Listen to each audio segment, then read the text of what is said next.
আসসালামু আলাইকুম, সবাই কেমন আছেন? আশা করি সবাই ভালো আছেন। আপনাদের দোয়ায় আমরা আলহামদুলিল্লাহ অনেক ভালো আছি। তো আজকে চলে যাচ্ছি হারিসোদ্দার তানিয়া মধুমেলায়। এই ভিডিওর মাধ্যমে দেখানোর চেষ্টা করব এই রেস্টুরেন্টটি কোথায় অবস্থিত। আজকে সবকিছু ইনশাল্লাহ দেখাবো, আমাদের পাশেই থাকুন। তো এটি হচ্ছে হারিসোদ্দার তেলের পাম্পের দক্ষিণ পাশে অবস্থিত, হাইওয়ে রুটের পাশে।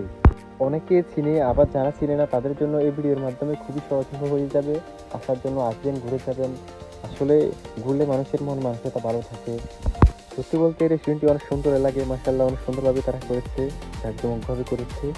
তো আমরা অনেকেই গিয়েছি, অনেকে বা যেতে পারিনি, যেহেতু আমরা হুট করে সিদ্ধান্ত করে ফেলছি ওখানে যাব। তো চলে আসলাম, আমরা একটু আগে একটু ঘুরে নিই ভাবলাম, এই জন্য সবাই মিলে একটু ঘোরার চিন্তা ভাবনা করতেছি। এখন আমরা কিছু খাই নাই, দাঁড়িয়ে আছি, সবাইকে দেখতেছি তারা সেলফি নিতেছে। তো আমরা আমাদের সিদ্ধান্ত ভিন্নভাবে নিলাম। তো আমরা চিন্তা করলাম আগে খেয়ে ফেলি, আমরা খাওয়ার পরে সেলফি তুলবো ইনশাল্লাহ। তো আমরা আসলে তাদের ভাগগুলি অনেক ভালো হয়েছে মাশাল্লাহ। আমার সাথে যারা ছিল তারাও অনেক সুনাম করেছে, তাদের জন্য মাশাল্লাহ অনেক ভালো হয়েছে। তো আপনারাও যাবেন ঘুরে। কিন্তু এমন ভাবে খেয়েছে আমার সাথে যারা ছিল, আমি সহকারে